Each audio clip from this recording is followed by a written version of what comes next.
What is going on in China? Now, last week, authorities reduced the RRR, which was an acknowledgement of more economic and financial turmoil ahead. And then this weekend, the country was rocked by a large series of protests all over the place, which is unusual. Protesting in China itself is not, but usually they're left to small scales, small regions, maybe even individual cities. But widespread condemnation and demonstrations against the federal government, that's unusual, and that's something that Xi Jinping, the supreme leader and now dictator for life apparently, has always frowned upon for very specific reasons. There's a lot here going on that has nothing, really nothing to do with the pandemic. It's about communism. It's about perestroika, the Russian Revolution, Trotsky, Mao, even Karl Marx. All of it wrapped up into a Eurodollar world that, from the Chinese perspective, has betrayed them.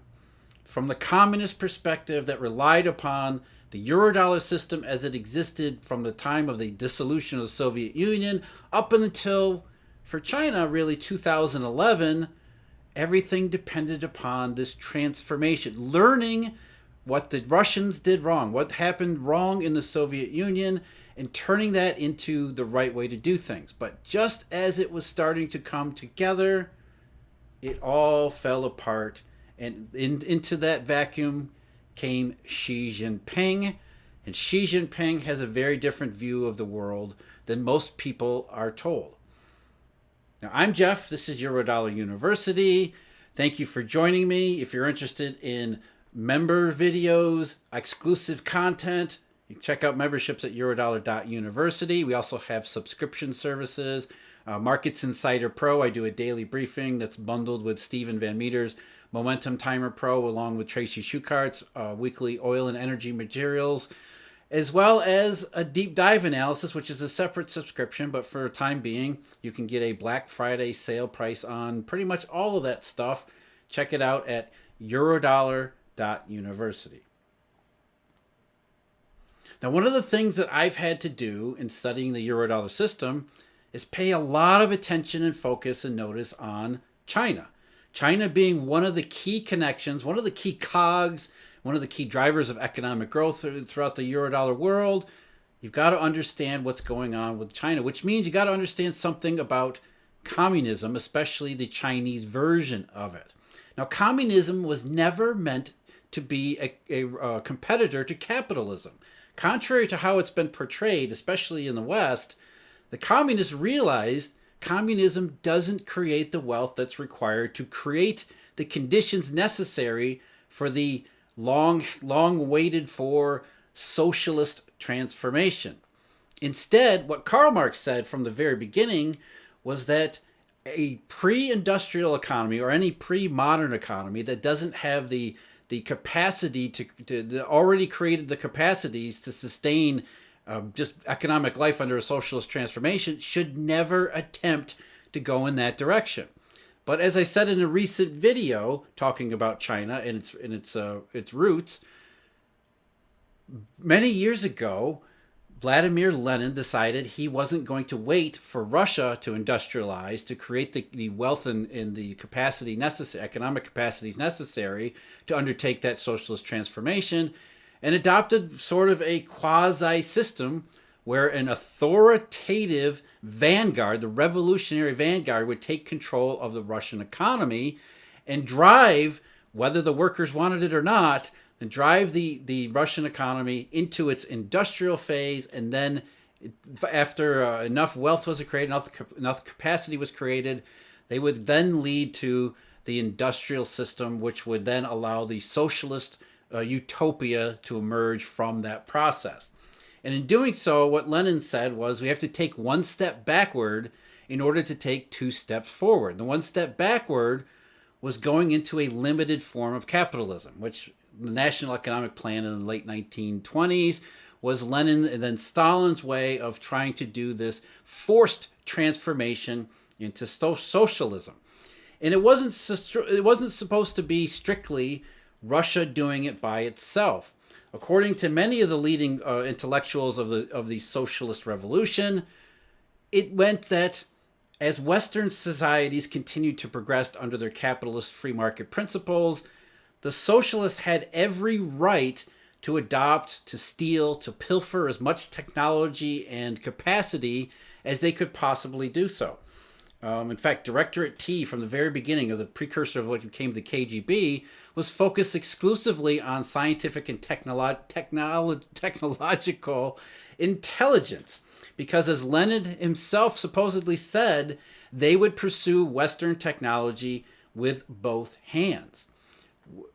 This idea that communism is a competitor for capitalism, it's not the way it's supposed to be. In fact, again, communism is supposed to succeed capitalism. Once capitalism runs its course in any society, the communists then come in and take over. As Trotsky said way back in 1919, it is evident that as this gap between communist states, or those who are attempting a communist revolution before they're ready to do so, so if it is evident if this gap takes place, that the cooperative societies inside these capitalist countries would then simply have to automatically expropriate all capitalist undertakings, after which it would remain for them to reduce the working day sufficiently to provide work for all citizens and to regulate the amount of production in the various branches in order to avoid crises.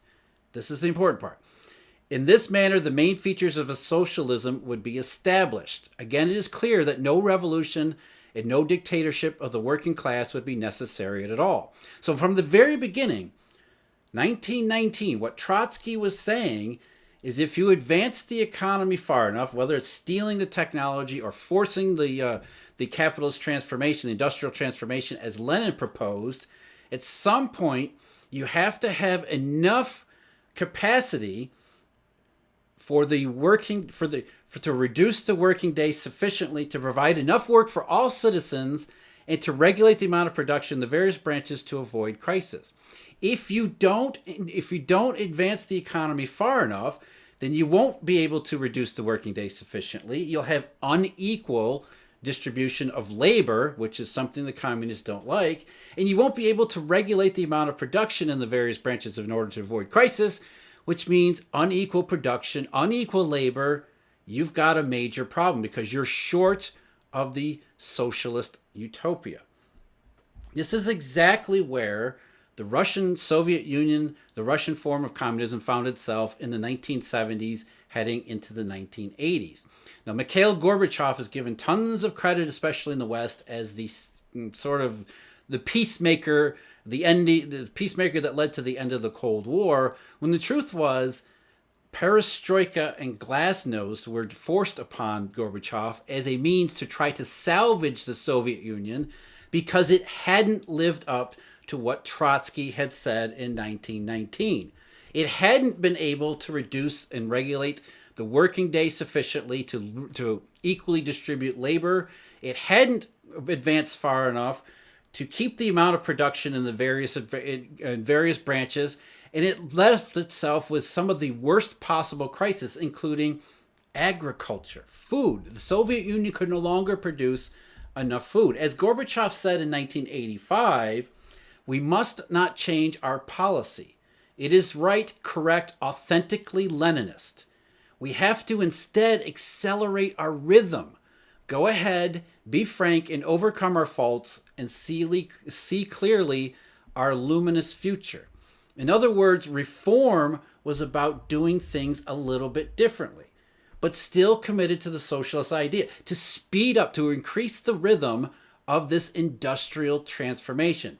In order to do so, the Soviets realized they had to reform. That was where perestroika came in, as well as glasnost.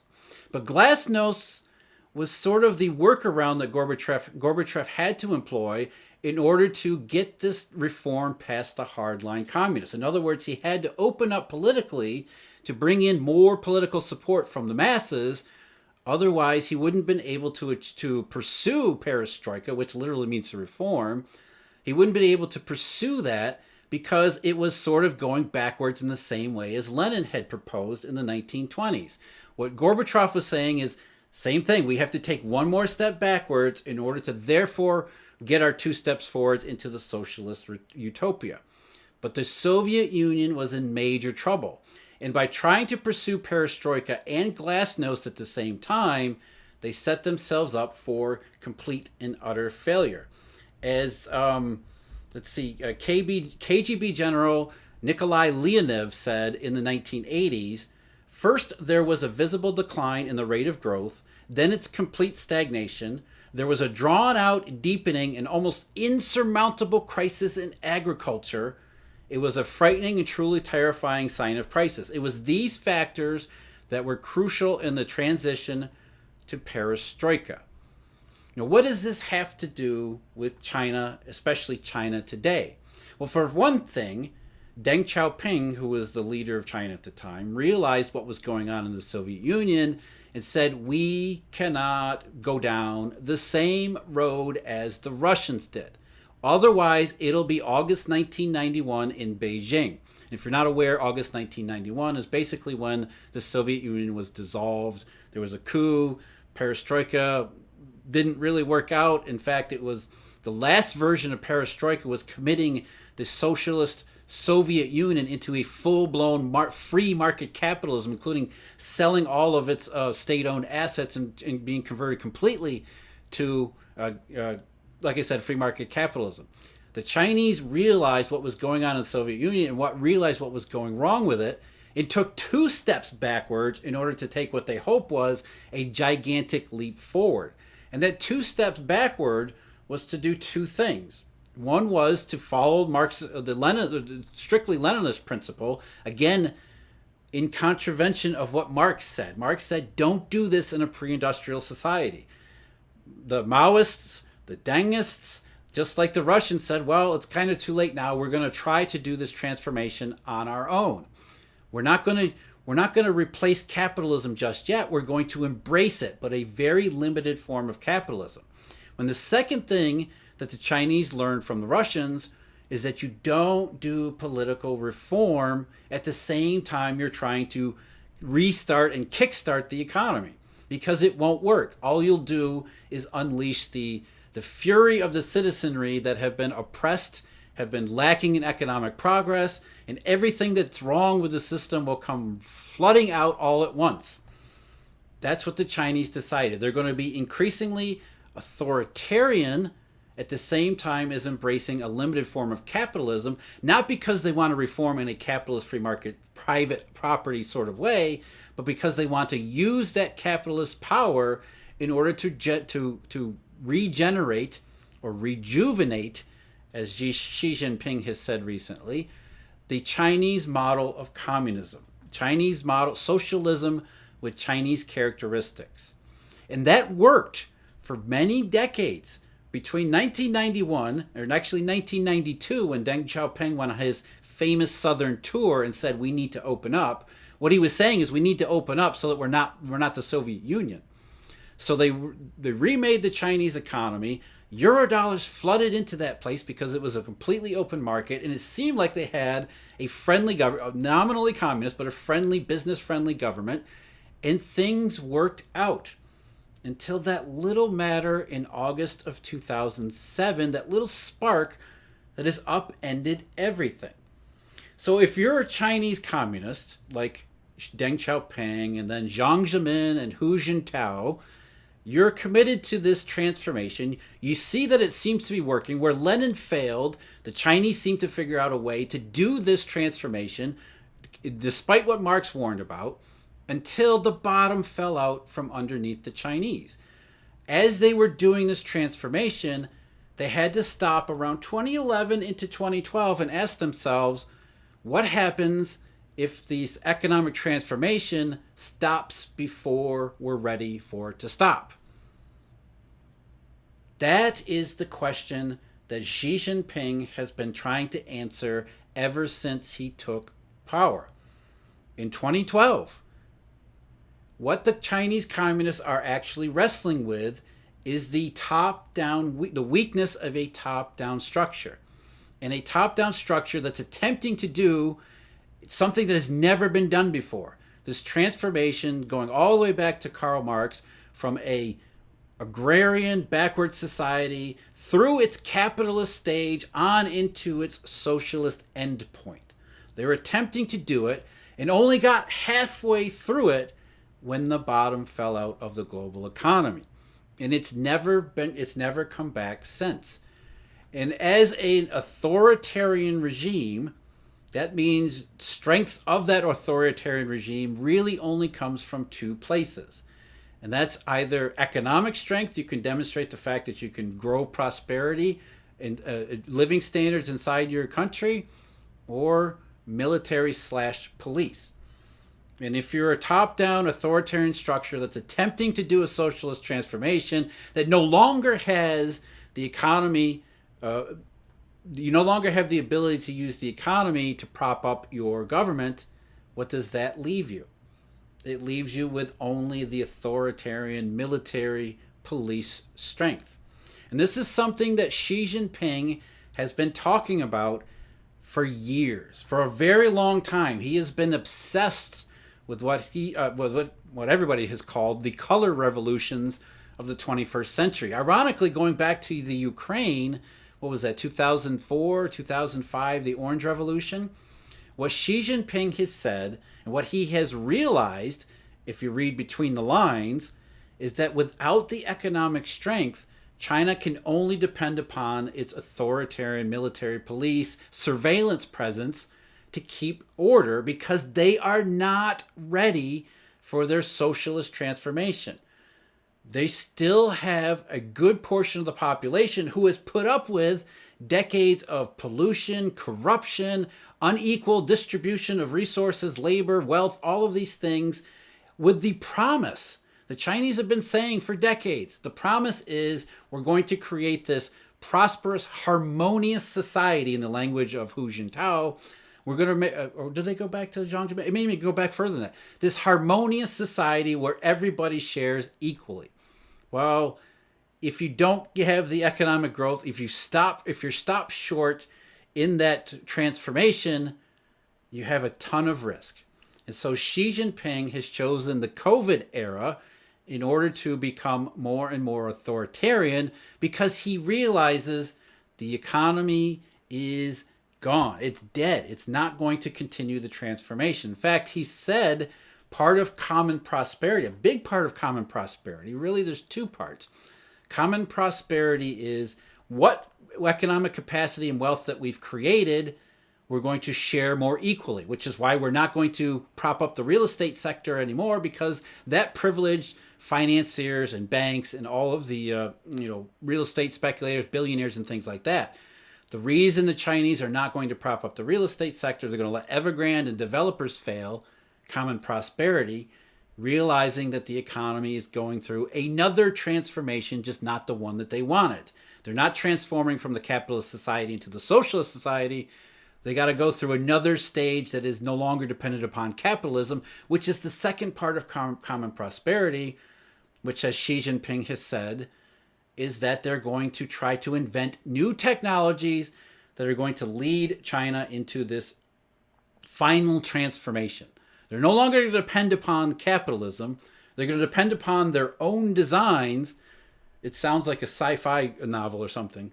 These new technologies that nobody can even conceive of, China's going to invent them and create the capacities that then do the final step toward the socialist transformation. But in order to get there, they have to clamp down on any forms of dissent. And Xi Jinping is already wary of these color revolutions, which he blames Western governments for, destabilizing these authoritarian regimes on purpose. And he is not going to allow the color revolution in China. So that is where it's not really about the pandemic, it's about where these lockdown policies are coming from. They're demonstrations of political authority as Xi flexes his muscle, because he realizes very much that they're fallen short of where Trotsky said they need to be. Again, let's go back one last time to Trotsky. It would remain for them, meaning the cooperative societies like China is attempting to be, It would remain for them to reduce the working day sufficiently to provide work for all citizens and to regulate the amount of production in the various branches in order to avoid crises. And if that manner of socialism had been established, he says, Trotsky, there would be no need for revolution, dictatorship of the working class. China isn't there yet. China isn't even close to there yet. And so they cannot, they have to depend upon the dictatorship, according to the dictatorship, in order to continue the revolution, to continue on into this brand new form of Chinese socialism, which is leaving the capitalist phase behind for common prosperity, for lack of a better term. This isn't in the Marxist handbook. It's not in the Maoist handbook. This is strictly Xi Jinping thought.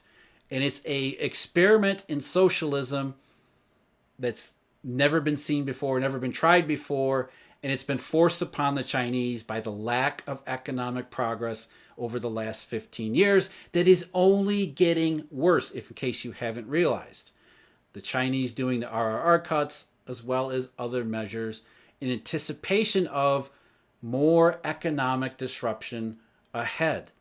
These things go together. As I always say, these things are inversely related. The rate of growth goes down, the rate of authoritarianism goes way up. And that's what we're seeing in China. I'm Jeff. Thank you for watching. As always, a huge thank you to the Eurodollar University members, as well as the Eurodollar University and Markets Insider Pro subscribers. You can find out more information. There's still a sale, I believe, at Markets Insider Pro, which also applies to the daily deep dive analysis at Eurodollar University. All the information at eurodollar.university. Until next time, take care.